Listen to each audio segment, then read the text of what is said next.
Hey y'all, welcome back to another episode of In the Kitchen with Baker Girl. Thank you, Jesus. It is a beautiful day to be in the kitchen. Today's video, I'm going to share with you my recipe for these buttery, delicious sourdough biscuits. And I mean flaky sourdough biscuits. Look at those layers.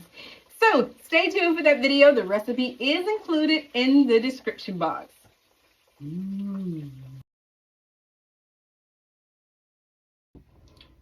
Okay, so let's go ahead and get to mixing the dough for the biscuits. Now, in here, I have flour, all-purpose unbleached flour. You can use Southern White Lily flour. That's entirely up to you. King Arthur also has a unbleached self-rising flour.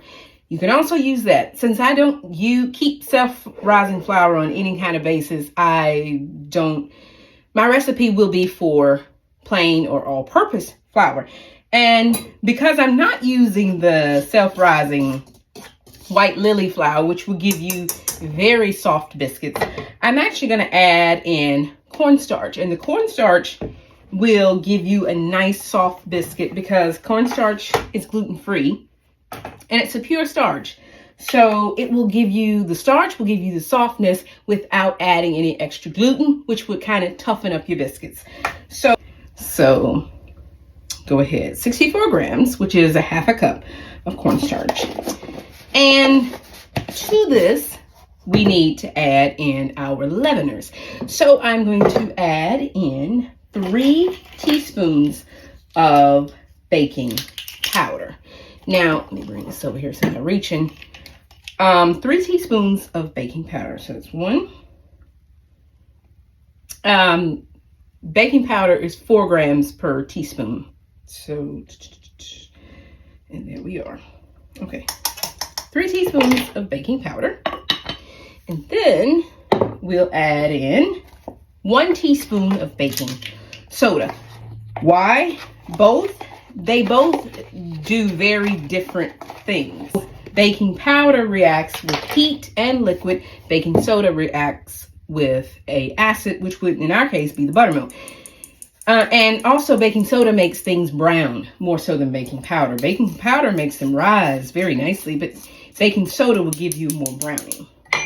That's why I'm using the baking soda. Okay, so mix this together. So here I have salt. I'm using pink Himalayan salt. You can use sea salt. It's up to you. And I'm also using, add a little bit of sugar. I don't like a lot of sugar in a biscuit. Never have. And I'm not a massive fan of putting sweet things on a biscuit. Moderately sweet, but not overly sweet. Now here I have 2 sticks of butter that I grated in my food processor with the grating attachment.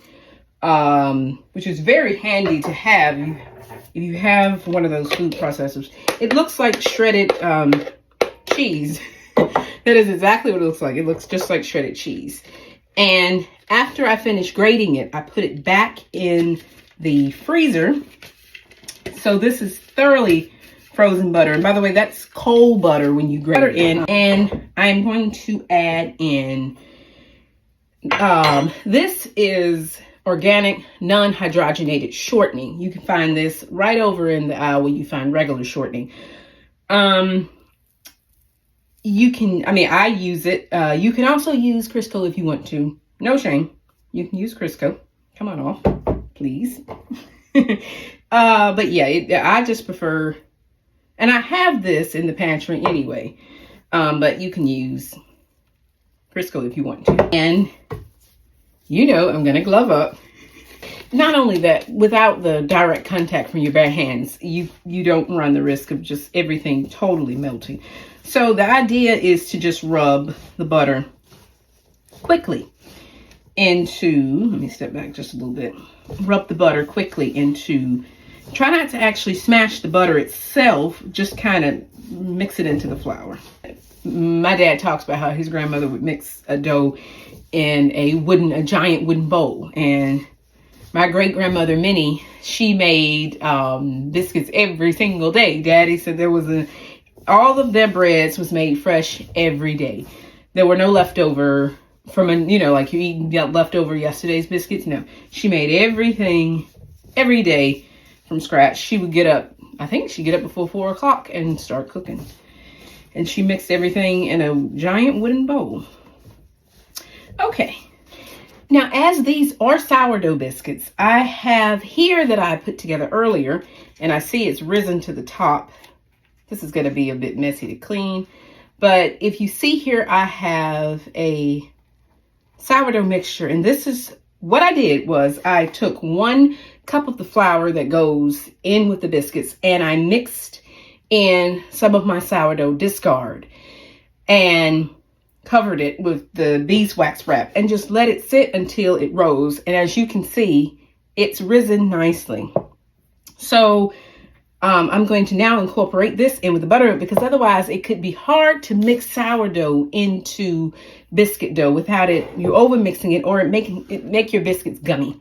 So I'm going to start off with buttermilk. Now this is fresh, old-timey buttermilk that we actually get from a old-time market. So I'm going to mix in 1 cup and pour that right into a bowl. And now for nice and tangy sourdough biscuits, because sometimes they cannot be really tangy, even though they may be sourdough, I'm going to add in 1/4 cup of sour cream. Okay, now go ahead and add in that sourdough mixture. This is the sourdough discard from my new sourdough starter that I'm starting. So this is the discard, and you'll see little flecks of whole wheat in it, because that is a whole wheat starter. Okay, so just mix that together. Just make sure you incorporate it really, really well, because if you wait and try to mix this in with the biscuit dough, you'll just end up over mixing it. So this is the point where you want to mix this together. That's why I put it in a bowl and mix it this way. And that way, when I pour it over into the biscuit mix, I'm not doing a whole lot of extra mixing in order to combine this together. Okay, so got that all nicely mixed. Now it's just time to combine the two together. First of all, I want to smell it. Very nice. That sour cream will really help to make it nice and sour. There we are. Actually, my mind tells me to hold off on just a tiny bit of that. You remember, I always advise you never to add all the liquid into something at once. Never. Even if it's pre-measured, even if you say, well, this is what I normally add.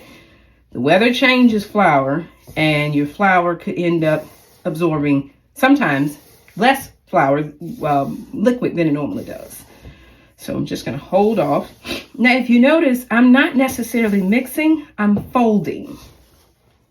That is an easier way of mixing the dough without just going in with your hands. So a spatula works a lot better. And I'm pretty sure that is well mixed. Now, how do you know, because I've got a little bit of liquid left in here. How do you know if you want to add that last bit of liquid? Because, you know, it's easy to say, oh, just put it in there. But you can take things over the edge with sourdough. And that's the thing about sourdough biscuits. They take way less liquid because of the sourdough starter that you're using. They take way less liquid than a normal biscuit would. Normal biscuits use way more buttermilk and things. So my mind tells me that this is fine. That's what my mind is telling me. This is fine. If I add the rest of that, miniature as it may be, it could end up being too much. So at another day, I probably would need all this, but today I don't need all of that. So now all I need to do is tip this out onto my work surface and get to shaping my biscuits. Right, so just go ahead and tip it out. Careful, careful. Otherwise, biscuits goes all over the countertop. Now, at this point, you're thinking we're going to knead it. No, we're not going to knead it. You don't want to knead biscuits. Not these. Tip that out like that. Oh, that's close. That's close. Okay. Then scraper. Now, what I'm going to do is I'm going to make this similar to the way that I make pie crust. So if you've seen the pie crust episode, I'm going to do exactly the same thing, because that allows me to combine this dough without me actually doing a lot of touching to the dough or over mixing. We're not mixing it at all. And as I say, if you saw the pie crust episode, then that's exactly how we're going to do it. So we're just going to press it like that and fold it from the top like that, and then fold it over like this. I can smell the buttermilk. That smells really good. Okay, now just press it. And you can kind of take your fingers and kind of like you're tucking in a package or something. Because you are creating a little package like. And then, same thing with the pie crust. Rotate. And just repeat that again. So, press it out. Like that. What you're doing is you're doing two things. You're mixing your biscuit dough without a whole lot of movement or mixing or kneading. You're also creating layers in your biscuit dough. So how thin or how wide you press this, or how many times you fold it, will give you layers. Let me fold it over. And then fold it in half again. And we've got 6 folds, because we've done a total of 3 twice, so that's 6 folds. You can do this again, but I wouldn't go beyond doing it again, because at this point I need a tiny bit of flour in my hands. I wouldn't go beyond it, because you could actually add too many layers into your biscuits. You can also aggravate them too. I know that sounds funny, but you don't want the dough to start to warm up too much. By the way, the buttermilk and the sour cream was cold, but the sourdough starter was at room temperature. Okay, and I think I'll do just one more, just a really quick one, and I'll do this one in a half. There we are. Okay, that's good. Now, a little bit more flour, a little flour on the work surface, because we're getting a little sticky. Just press it out. You're just combining your layers, that's all.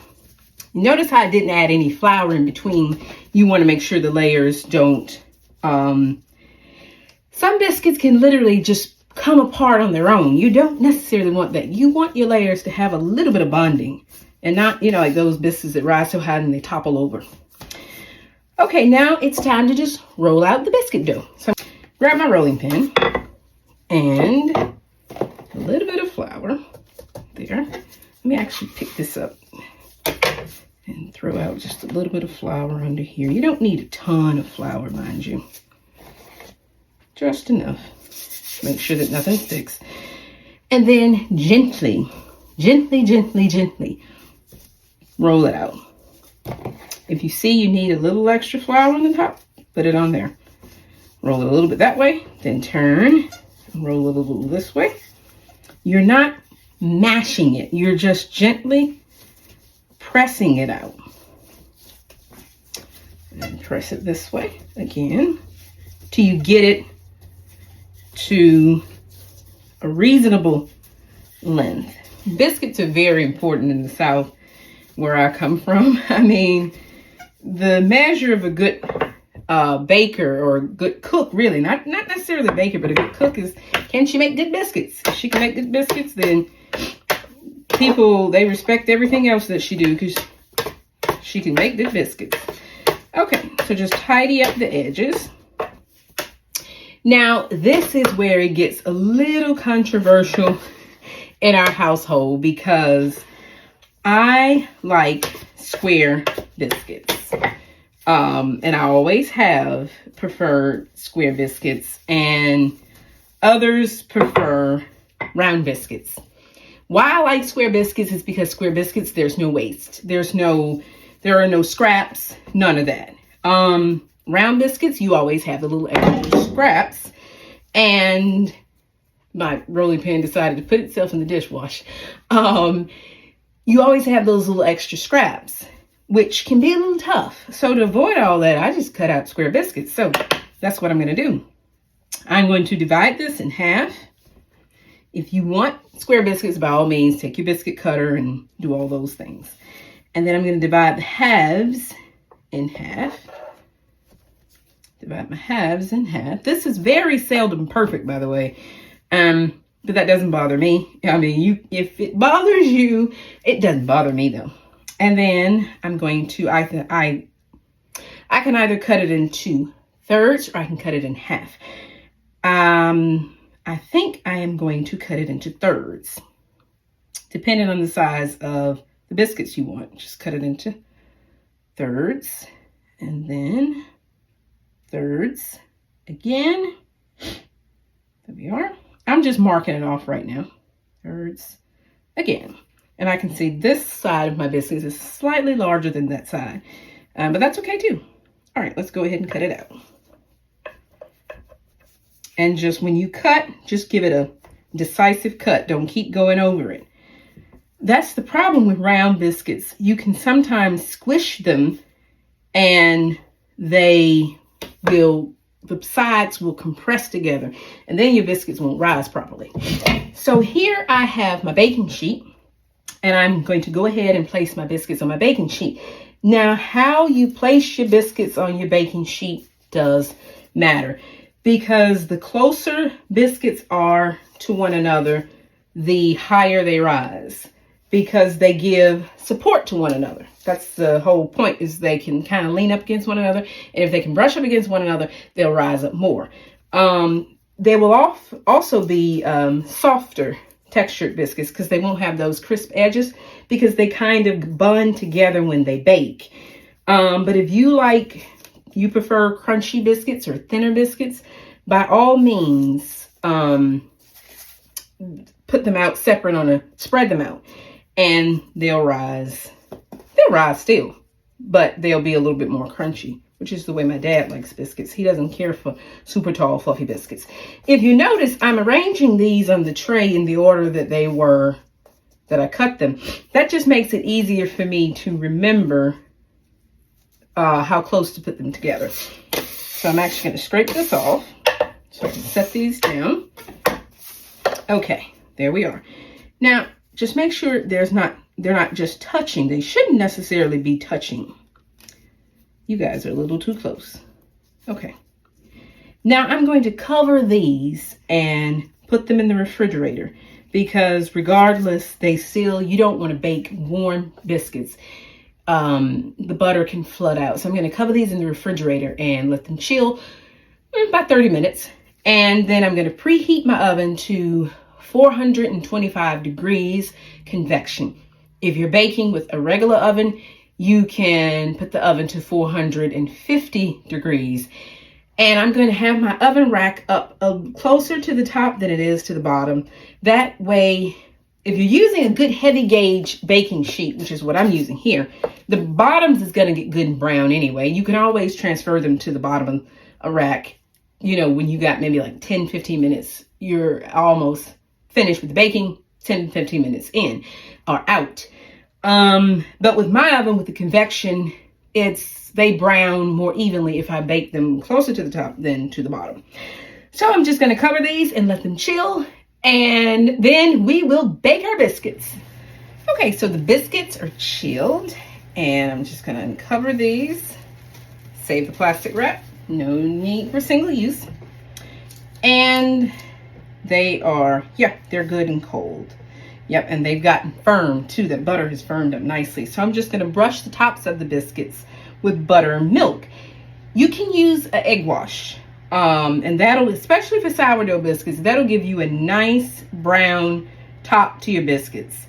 I'm baking these in my convection oven. So the convection oven will give your biscuits a nice brown top anyway. But you want to brush them with something. That way you don't just have dry biscuits. What it does, it gives the biscuits time it encourages them to rise a little more because the tops are, it's the same reason why you glaze yeast rolls or anything like that. The crust doesn't get hard before your biscuits can rise up, and then they'll stop moving to a degree, if that makes sense. Okay, just give these a good brush.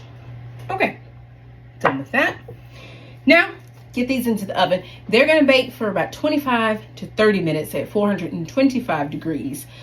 Or they'll probably bake, if you're baking them at 450 in a regular oven, they may take about maybe right around the same amount of time, but always start checking things ahead of time. So I'm going to start checking these at about 20 minutes. And as I say, if your bottoms of your biscuits aren't getting as brown as you want them to get, just transfer them to the bottom of the oven, the bottom rack of the oven for the last, say, 10 minutes. So let's go ahead and get the sourdough biscuits in the oven.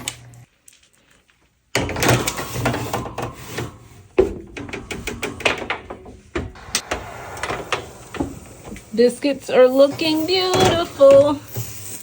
Ooh, thank you, Jesus. It's time to rotate them so they're brown evenly. Always rotate anything that's baking in the oven.